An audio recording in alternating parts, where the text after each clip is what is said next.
And now, here's your host of Shaping Success, Wes Tankersley.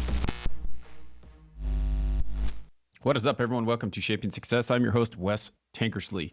If you are in the need to refinance your home, give Castle Cook a call. Sean Loveland is an awesome guy, and he is looking for work. And so basically what's going on right now with the housing environment is that the interest rates are really high. They're going down right now. You can lower your interest rate if you got one of those at those high 7.5%, 8% interest rates. He can help you get that lower as it is going down daily. Give him a call, 208-447-7205 if you're in Oregon or Idaho. Thanks for hanging out.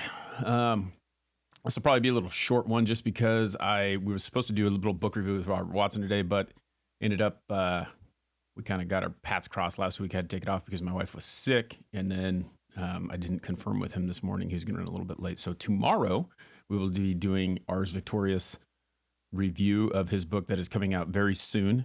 And talking about playing for keeps. That's what it is.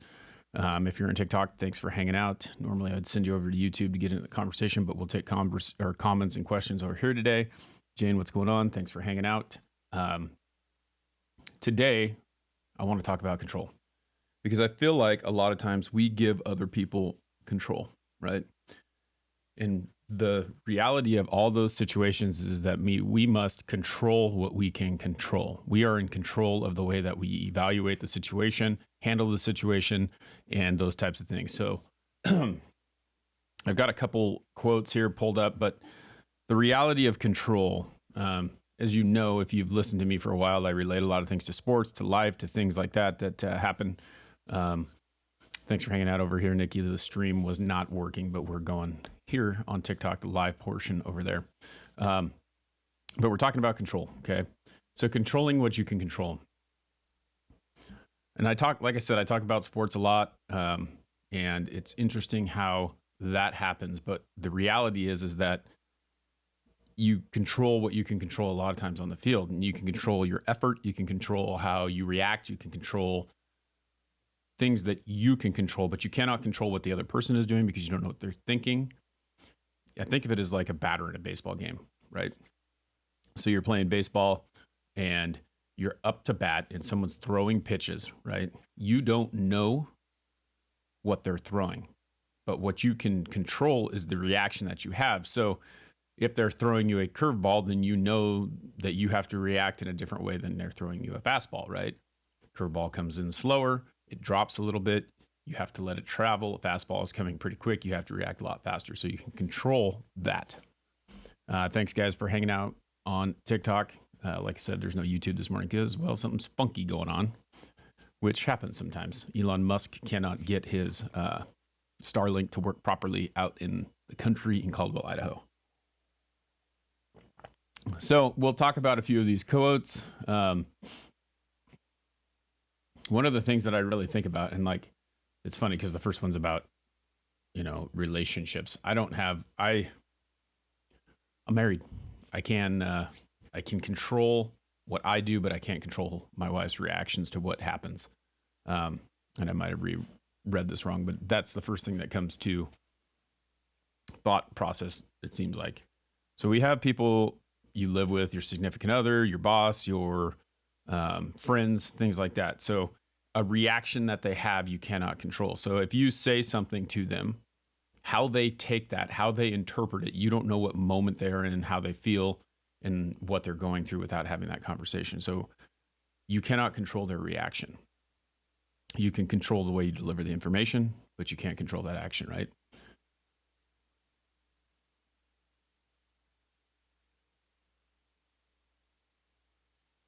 These I have obviously got book quotes, which I do not need. So the thought process is that, right? You think about how you control that reaction to whatever it is. Gosh, the internet is just ridiculous this morning. So I think about this in my life, all right? So here's what's going on. I was driving my vehicle the other day, driving it down the road, pop on to go in and take care of to go to take care of a quote for my job, right? So I walk into the person's house, I show them everything that I have. I come back out and I look down and there is a puddle of oil underneath my truck. And all I could do is laugh because I know that with my vehicle, what's going on with it is it's got 112,000 miles on it and it's not mine. It's a company vehicle, but I can't control how it's taken care of. I know exactly what needs to be taken care of. It's not my money to spend on the vehicle. It's not the things that I can take care of it. So I know it needs a tune-up. I know it needs oil in the differentials. I know it needs all these things, these general maintenance things that I can take care of myself, but it's not my money, right? So all I could do was laugh about it because I knew that these things needed to be done, but they're not getting done because right now it's just not a time to do it. I can control my reaction to that, and my reaction was not as good as I wanted it to be, right? Like I kind of flipped out because I am a creature of habit. These are things that happen to me, and I end up in a different vehicle. I can't control that, but then I have to think about what can I control? So how can I make my environment the same as what it was? How am I going to fix the situation in my case? And so I decided that I had to work through it, right? And I figured out how to set up this other vehicle that I had to use in order to make it happen, right? So put my stuff where it is, continue to keep working, and keep going. Now I could have flipped out and said, you know what, there's nothing I can do. I'm just not going to go to work. I'm not going to do this. I'm not going to do that, blah, blah, blah. And I'm not going to tell you that it didn't affect me. It affected me. It affected me a lot because, like I said, it gives me anxiety when I don't know where things are, when I have to work in a different space, when I have to figure out things in a different way. But I got it figured out and I kept moving forward. So worry about the things you can control. The rest will either work themselves out or they kill you. Either way, no more worries. I would go for the lighter. Let's work it out. Let's go through it. This is a really good one right here. If you don't like something, change it. If you can't change it, change your attitude. Okay. So the reality of the whole situation is that our attitude is what causes us to feel the way that we are. If we have a negative attitude towards the situation, then we're going to react in a negative way. And it's not going to be helpful for us to be better, right? So your attitude is really the thing that kind of pushes you, right? If you have a terrible attitude about it, you're going to be in a terrible mood and things are not going to work out for you. You have all the choice in the world.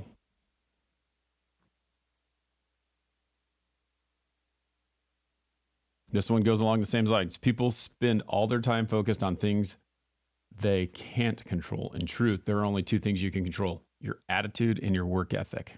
Okay. You can control how you react and how hard you work at it. And that's a tough one to understand sometimes because, again, like I said, and what the funny thing about this is control what you can control. Every single one of these talks about attitude, all right? This is Bryan Cranston. Okay, so Bryan Cranston, if you guys know who he is, Walter White, Breaking Bad. I learned long ago to focus on the things that you can control and don't even pay attention to the things you don't. Okay. What are some things that you can control? Again, comes down to attitude, comes down to where you are, comes down to how you handle the situation. Talent means nothing without work ethic. That is correct. And, again, back to this sports situation. Many people work their ass off, right? Many people do. But there are some people who are super talented that could hit the ball a mile, throw a perfect pass, shoot every three-pointer and make every single three-pointer. If they went in there with a shitty attitude, it's not going to happen.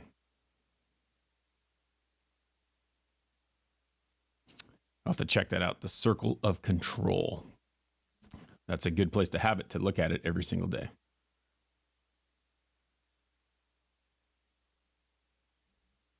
Winston Churchill says, attitude is a little thing that makes a big difference. I think this is turning into an attitude conversation because that's really what it is. It's the way that you look at it, the way that you understand it, the way that you feel about it is really going to dictate how successful you are. If you think that it's not going to happen, and I've said this multiple times because this is the way that I lived my life before.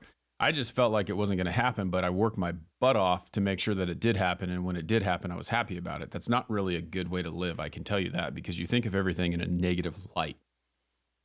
I much rather would go the other way, knowing that I'm going to work towards being the very best I can.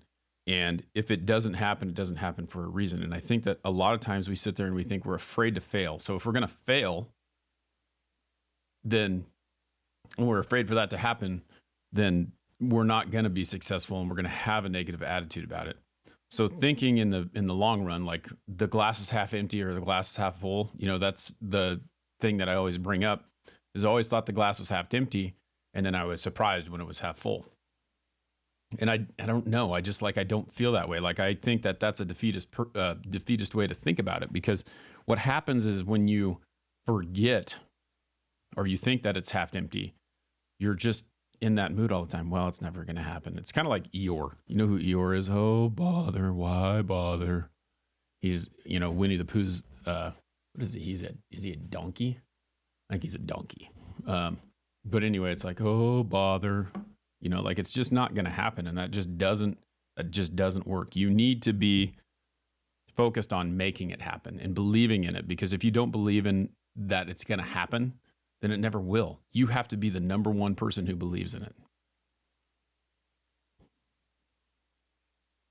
This is from Bernie Williams. He plays or used to play for the Yankees. My experience over 17 years playing with the Yankees, these are a few of the things that I've learned. You have got to have a plan of action. So number one, you must be thinking about what you're doing. You have to choose that goal, and you have to have a plan to achieve it. You have to stay focused on the things you can control. So what can you do to make it happen? And don't get discouraged or distracted by the things you cannot control. So we talked about this yesterday, right? About comments on social media, about making a video, about doing anything that you want to do, any goal that you have. And you allow the negative people, and we talked about hater math yesterday, where you get 10 good comments and you get one bad comment, and we put just as much weight on the one as we do on the 10, right? So one bad comment, like think about weight, like one bad comment weighs 10 pounds and 10 good comments weigh a pound apiece. We put the same weight on it. So we give as much control to the negative as we do the positive. And we can't do that. We have to be willing to find the positive and realize that just because one person says something doesn't mean that negates the other 10 things that the good things that people said. But why do we do that? How come we allow that to happen? All right. So don't worry about what you can't control.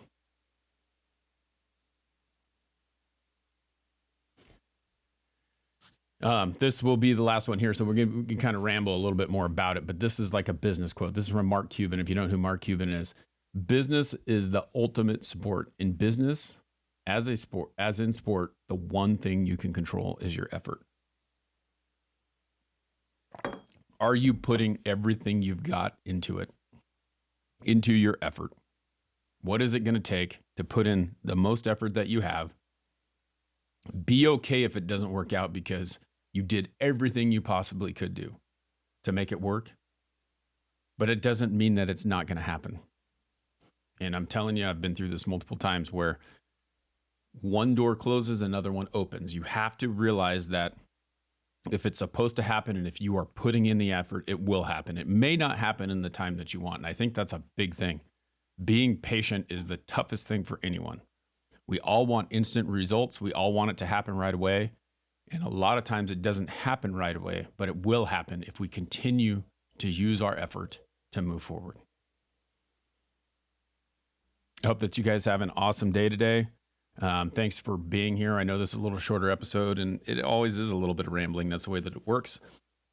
I thought long and hard about it. I'm not quite sure if I'm going to do it yet or not, but I may be changing the name of the show. I'm talking to my confident advisors about it. Shaping Success has been awesome. It's been like kind of a thing for me, but I want to kind of brand it in a little bit different way. If you want to join the Patreon, please head on over to patreon.com and go to patreon.com/Wes Tankersley. Go join for as little as $3 a month. You can support the show. You get a little bit of bonus when we do an interview or things like that. Little bonus effort in the background. Thanks to Nikki Pavlovich, Anna Mellon for doing that. Also, we have TikTok supporters, subscribers, Nikki Pavlovich, Michelle, and Frank Hogue. And I hope that you guys have an awesome day. Keep pushing, keep moving forward, control what you can control, and know that you have this. Until next time, I challenge you to find the shape of your success.